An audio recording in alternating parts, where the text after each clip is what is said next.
Previously on Lost in Adaptation. I said the ending to the Watchmen movie was better than the ending to the graphic novel. That's pretty much all you need to know. How could you say that?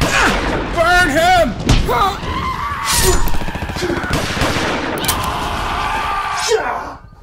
Okay. I know a lot of you hardcore fans were looking forward to seeing the Orifice monster, but come on! In the comic book it was silly enough, in the film it would have been fucking ridiculous! The alien plot twist comes virtually out of nowhere. A 416-page graphic novel, and the only foreshadowing we get for this thing is 6 panels of a woman sketching it, and Vedic describing it right before it shows up. Dr. Manhattan, in all his proven badassery, has been front and center all the way through the story. It makes much more sense for something established like him to become the apocalyptic boogeyman, rather than some new and ill-explained menace. Think about all the plot holes it opens up. The world government see this thing and apparently instantly jump to the conclusion that it's either a forerunner of an alien invasion or ended up there by cosmic accident, and the only option is to join forces? Making quite a few important decisions based on very little information there. You also have to consider that in the film it wasn't just New York that was attacked. Adrian destroyed major cities all over the world. I can't understate how much more sense this makes considering his objective. With the novel's ending of only America being victimized, it raises the question of why on earth the Russians reacted by calling off the war and offering aid. They could very well have seen it as an indication that the nasty-ass space monsters were on their side and used the US's temporary turmoil as a chance to finish them off. By having each country experience the shared horror and fear of its own massive disaster, it gives them a genuine reason for seeking unity, rather than having us believe a devoted communist nation would suddenly develop a shit ton of sympathy for its long-term capitalist enemy, which it was a few mere minutes before on the verge of nuclear war with. Now, usually I'd be a bit nervous about promoting just one side of a controversial subject, but seeing as I'm pretty sure I've just killed anyone with a conflicting opinion... Not quite! Linkara. Dom. Fine. The Dom. Thank you. You wanna go ahead and drop the sword? Fine. But after this I'm finding my own magic weapon and it's going to be badass. What are you doing here anyway? First of all, no, the USSR would not take advantage of something like that. Bear in mind that while the superpowers were the main forces engaged in the Cold War, Russia couldn't take on the entire world, and they were playing a political game just as much as the USA was. To try to launch an attack like that right after the destruction of New York would have given the impression they were responsible, and the devastation of a civilian target like that would have united the world against them. The reason the Cold War was a Cold War was because nobody really wanted to escalate matters, giant blue being or not. But here's the real problem with a threat like Dr. Manhattan versus a threat like the Squid. They would know they couldn't win! Trying to fight Dr. Manhattan before the destruction of so many cities might have been possible, but by your own admission, multiple cities were destroyed simultaneously from an enemy they couldn't even see. And he did it without any seeming motive to do so. And you think that they'd be all gung-ho to try to find him and take him on head-on together? Hell no! If they really did believe Dr. Manhattan was responsible, they'd realize this was pretty much a preemptive you-cannot-stop-me gesture. They wouldn't be mobilizing, they'd be surrendering! Because even united, they wouldn't stand an ice cream cone's chance in hell against him. But then there's this alien thing, this creature that, through accident or design, came through to their world from another universe. Whether it was the harbinger of a coming invasion or just a chance encounter, they know one thing. If it bleeds, they can kill it. They can't take the chance that more like this thing won't come through. Just one of them killed so many with a psychic scream. They can't be bothered to worry about international politics now when it's possible something like that is on its way. And unlike Dr. Manhattan, they have this thing's bloody corpse to prove that they can fight it. But it's so silly! It's the cloned brain of a renowned psychic, supersized and inserted into the body of a giant squid monster that's been designed and grown by a group of scientists and graphic novel artists who think it's a prop for a movie! For them to be able to set aside the time needed to explain it like they did in the novel would have completely ruined the pacing for the end of the film! Plus, what happens when they get around to autopsying that thing? I know Vedic killed off the world's best scientist, but does he really think no one will ever notice anything strange about his little creature?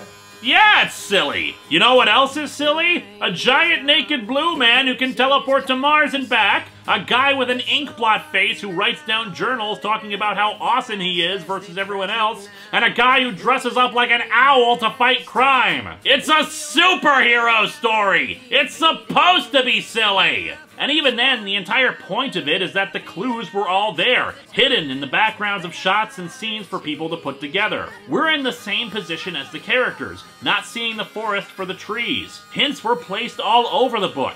It's not supposed to be spelled out right away. It trusts its audience will be able to look back and see all of them without needing to spell it out. The same thing can be done in the film. Quick cuts to newspapers talking about missing scientists, dialogue from people passing by, the beginning of a newscast that then pans over to characters.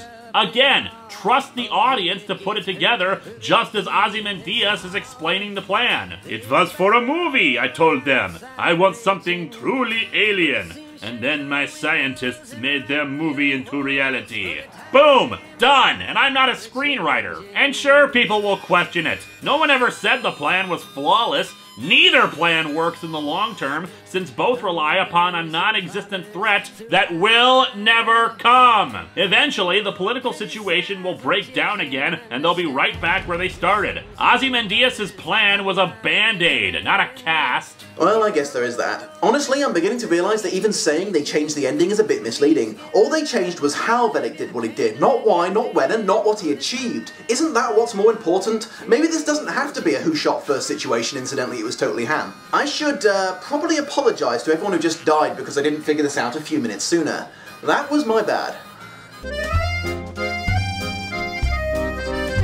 There were a few heroes that only got small mentions in the beginning or short cameos in flashbacks. Hooded Justice at least got his scene where he pummels the comedian for trying to rape Sally, so the guy who misses out the most was probably Captain Metropolis. Secretly gay and openly racist soldier turned crime fighter and founder of the Minutemen, his story is a little sad. In the novel, the meeting in which the Watchmen failed to team together to save the world was actually his attempt to form a team called the Crime Busters, and he takes its bombing rather badly. Generally shown throughout the book to be a whiny has-been trying to rekindle the glory days, he may or may not have been killed in a car accident in 1974. There was a shit ton of stuff about Adrian in particular that got left out. I know I mentioned the costumes already, but his was just the worst. In the book, it reflects his obsession with ancient Egyptian royalty/divinity, something that in hindsight should have been an alarm bell about his state of mind. In the film, it's got, well, let's just say if I hadn't already annoyed the critic the other week. Adrian also has a big-ass biodome as part of his base in Antarctica in the novel. It represented life and fragile beauty existing even in the harshest of environments, and his intentional destruction of it was disturbingly symbolic. Another character that just can't seem to get his time in the limelight no matter what the cut is Shack Psychiatrist.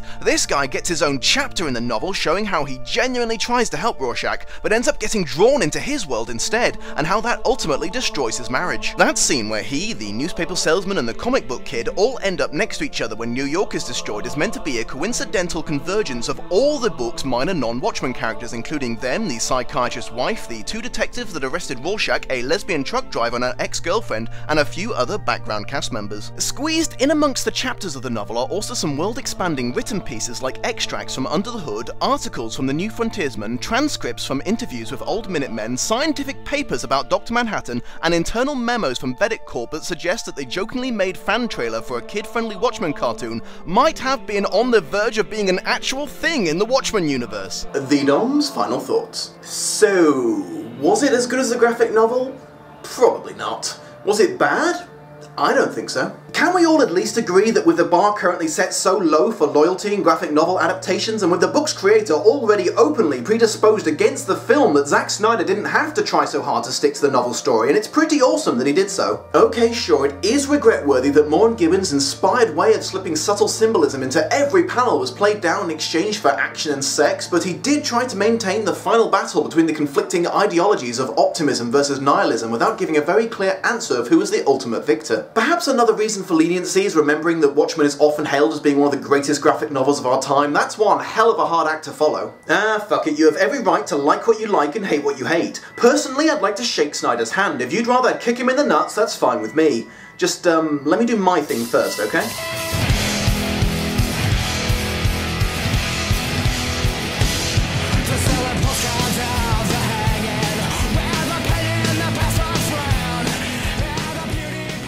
Still here, beautiful watchers? Excellent. excellent, because I've decided to throw a little something extra in here. Believe it or not, the absence of the pirate story in the cinema release of the film actually upset a few people at the time. Later, when it was re-included in the ultimate cut, I suspect the majority of them changed their minds. However, since they released the animated production as a self-contained movie as part of the Blu-ray package, I thought just for shits and giggles I'd give you a little mini-episode.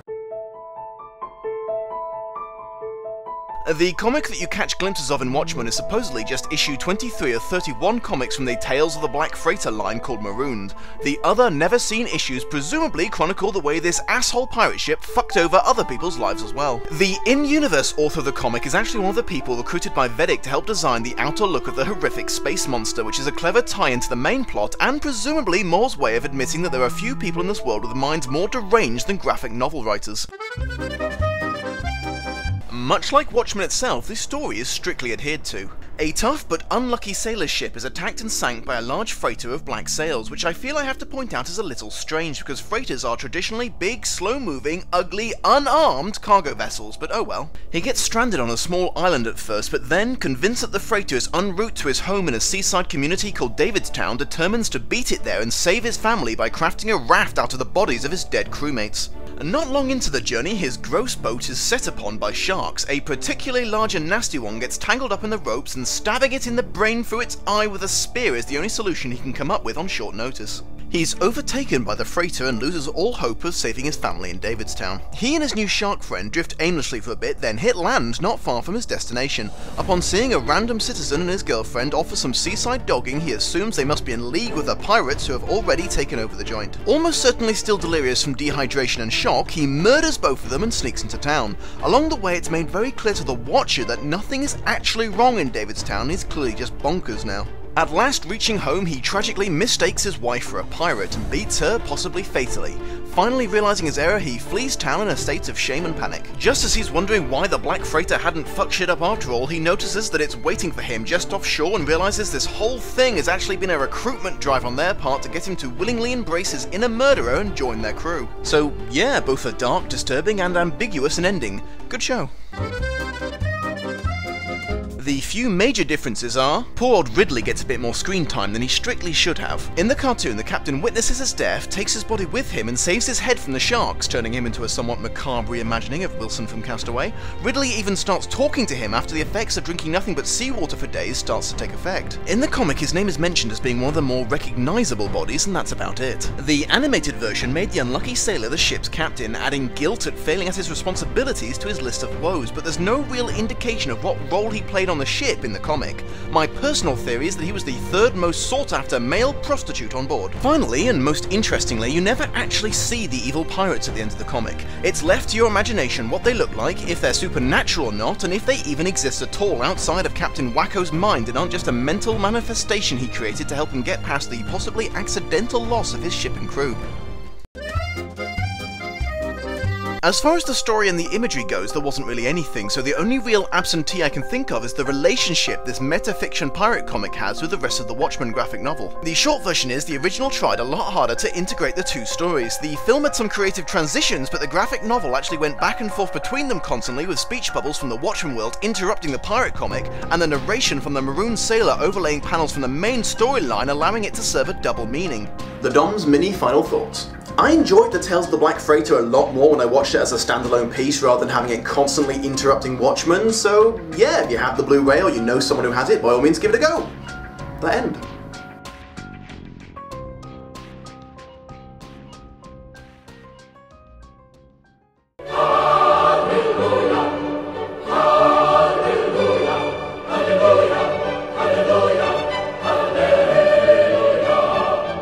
Holy shit, I just noticed that! Well, that was a big old fuck you to the graphic novel fans, wasn't it?